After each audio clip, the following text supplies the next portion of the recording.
Good morning, ito pala ang aking activity. Ito ay isang program na naglalagay ng odd number and mga characters para maging diamond. Like for example, character na gagamitin natin is yan, sharp, yeah, and 5, yan, and ipiprint niya ang total.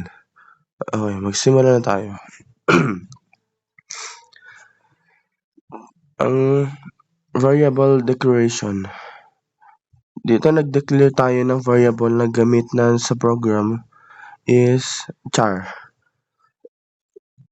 Char. Ito ay variable na naglalaman ng characters na ipinaprint sa pattern. Halimbawa is asterisk, sharp, and at. Dito naman sa character input, cout enter a character to use cin, ch. Sa part na ito, kumukuha ng program sa user kung anong character ang gusto niyang gamitin para mabuo ang diamond pattern. Nagpapakita ng message gamit ang cout, hinihintay ang input ng user gamit ang cin. Ini-store ang input sa variable ch. Halimbawa ng input is makuha ang character na gagamitin sa pattern. Dito naman sa enter, a maximum width must be an odd number. Yan ay kailangan lang ay odd number lang gagamitin para makabuo tayo ng diamond. And if w%2 equals 0, error, please enter odd number.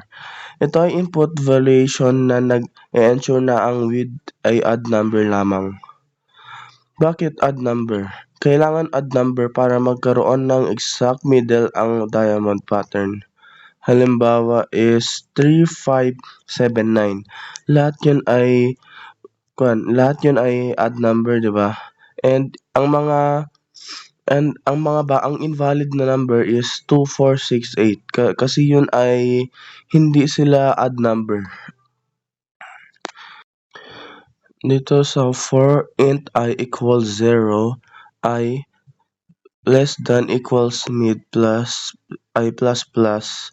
Ito ang outer loop na gumagawa ng upper half ng diamond. At sa lower part of the diamond naman is for int I equals mid minus 1, I is greater than equals to 0. Ito ay loop na gumagawa ng lower half ng diamond. Paano ito gumagana? Mid equals 2, value ng I, 1 and 0. Ibig sabihin, bababa ang number ng characters pattern. Same logic sa upper part pero pababa ang counting. Ang purpose nito ay gumagawa ng lower half ng diamond. Total characters naman is cout is total character printed cout and line. Ito ang final output na nagpapakita ng bilang ng characters ang nagamit sa paggawa ng diamond. So, pag niran mo to and pag nag-input ka ng odd number and characters is, di ba gumagawa siya ng diamond? And nako-compute niya para ma-compute ang total ng character. Yan, subukan natin i-run. Ito ang sasabi ko, di ba? Yan, use a character. Try natin is sharp ulit and odd number naman na 5. Nakita niyo dito, di ba? Nag-create siya ng diamond. And sa baba niya, na-compute niya ang total. Bali 13, right? And salamat, yun na po ang aking video.